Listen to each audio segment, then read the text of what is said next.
सोचिए जरा, एक ऐसा शहर जो सोने और जवाहरात से जगमगाता था और फिर एक ही दिन में समंदर की गहराइयों में कहीं खो गया।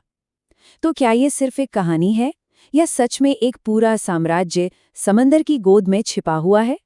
चलिए, आज श्री कृष्ण की द्वारका के इसी रहस्य से पर्दा उठाते हैं। कल्पना कीजिए, एकदम सीधी सपाट सड़कें जो सीधे बंदरगाह तक जाती थीं, जहां दुनिया भर से जहाज लंगर डालते थे, और शहर के ठीक बीच में कृष्ण का वो भव्य महल जिसके बारे में कहते हैं कि उसे खुद देवताओं के आर्किटेक्ट विश्वकर्मा ने बनाया था। लेकिन ये शानो शौकत हमेशा के लिए नहीं थी। अचानक एक ही दिन में ये पूरा का पूरा फलता फूलता शहर समंदर की लहरों के नीचे गायब हो गया। आखिर हुआ क्या था उस दिन? और यही वो सवाल है जो सालों से नहीं दशकों से इतिहासकारों और पुरातत्वविदों को परेशान कर रहा है। क्या द्वारका सिर्फ एक पौराणिक कथा है या सच में समंदर की गहराइयों में एक पूरा शहर दफन है? तो कहानियों में इसका जवाब क्या है? कथाओं के हिसाब से द्वारिका का अंत किसी सुनामी या भूकंप से नहीं हुआ, बल्कि दो बहुत ही शक्तिशाली श्रापों की वजह से हुआ, जिन्होंने इस सोने की नगरी की किस्मत लिख दी थी। देखिए, दो अलग-अलग घटनाओं ने एक ही विनाश की कहानी लिखी। एक तरफ थी गांधारी, जो महाभारत युद्ध के बाद अपने बेटों के शोक में डूबी हुई थीं, उनका श्राप। और दूसरी तरफ कृष्ण के अपने ही बेटे की एक छोटी सी गलती, एक मजाक जो ऋषियों के गुस्से का कारण बन गया। और फिर जैसा श्राप में कहा गया था, सब कुछ सच होने लगा, एक के बाद एक। पहले सांब ने उस लोहे के मूसल को जन्म दिया।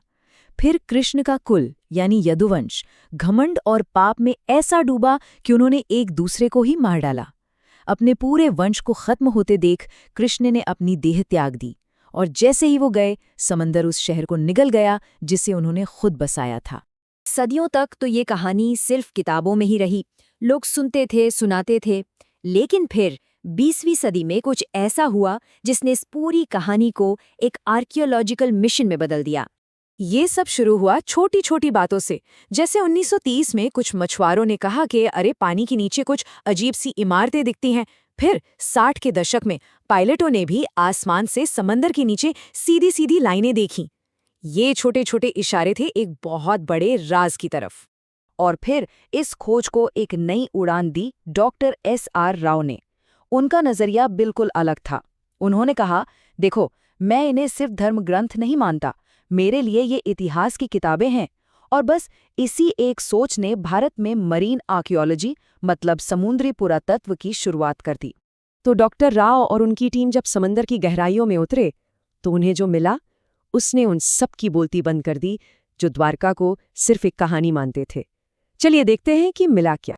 जरा कल्पना कीजिए, समंदर की सतह से 30 मीटर नीचे एक दीवार, कोई छोटी मोटी नहीं, आधे किलोमीटर से भी ज्यादा लंबी।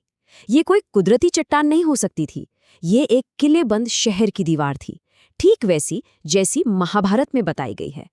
और सिर्फ दीवारें नहीं, 500 से भी ज्यादा चीजें मिलीं। ऐसी मोहरें मिलीं जिन पर 3 सिर वाले जानवर बने थे। और कमाल की बात यह है कि ऐसी ही मोहरें मेसोपोटामिया और बहरीन में भी मिली हैं। मतलब साफ था, ये एक बड़ा इंटरनेशनल पोर्ट था। लेकिन सबसे बड़ा सरप्राइज तो तब मिला जब इन चीजों की उम्र पता की गई। एक बर्तन का टुकड़ा 9000 साल पुराना निकला। अब समझ रहे हैं, ये तो भारत के इतिहास को हजारों साल और पीछे ले जाने वाली बात थी, जो इसे दुनिया की सबसे पुरानी सभ्यताओं की कतार में खड़ा कर देती है। ये कोई 1-2 दिन का काम नहीं था। 1983 से लेकर 1992 तक पूरे 12 बार डॉक्टर राव और उनकी टीम ने समंदर में गोता लगाया। उस जमाने में इतनी टेक्नोलॉजी भी नहीं थी। सोचिए, कितना जुनून और कितनी हिम्मत चाहिए होती है ऐसे काम के लिए। ठीक है, तो ये तो साबित हो गया कि द्वारिका थी। पर अब अगला सवाल, आखिर ये डूबी कैसे? क्या सच में सिर्फ श्राप ही वजह थी या इसके पीछे कोई साइंस भी है? और साइंस के पास इसका एक बहुत ही दिलचस्प जवाब है। इसे कहते हैं सी लेवल राइज थ्योरी।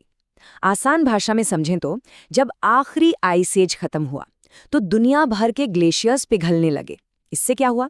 समंदर का लेवल बहुत तेजी से ऊपर उठा। और अंदाजा लगाइए ये कब हुआ? ठीक उसी दौर में जब द्वारका मौजूद थी, पहले 9000 साल पहले और फिर 5000 साल पहले। और यहीं पर आकर कहानी और विज्ञान दोनों एक हो जाते हैं। पुराण क्या कहते हैं कि समुद्रदेव ने अपनी जमीन वापस ले ली, और जियोलॉजी यानी भूविज्ञान क्या कहता है कि समुद्र का स्तर बहुत तेजी से बढ़ा था। बातें दोनों एक ही हैं, बस कहने का तरीका अलग अलग है। लेकिन कहानी यहीं खत्म नहीं होती।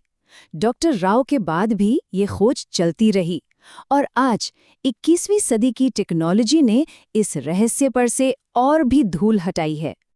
आज हमारे पास हाईटेक सोनार मैप्स हैं जो दिखाते हैं कि ये कोई ऐसी वैसी बस्ती नहीं थी, बल्कि एक पूरा प्लान किया हुआ शहर था। और हाल ही में जब देश के प्रधानमंत्री ने खुद पानी के नीचे जाकर इन अवशेषों को नमन किया, तो इस पूरी खोज को दुनिया भर में एक नई पहचान मिली। तो सोचिए, 90 साल का सफर एक मछुआरे की कही सुनी बात से शुरू होकर एक वैज्ञानिक तथ्य तक पहुंचने का। ये सफर हमें यही दिखाता है कि कभी-कभी जहां आस्था होती है, वहां विज्ञान को रास्ता मिल ही जाता है।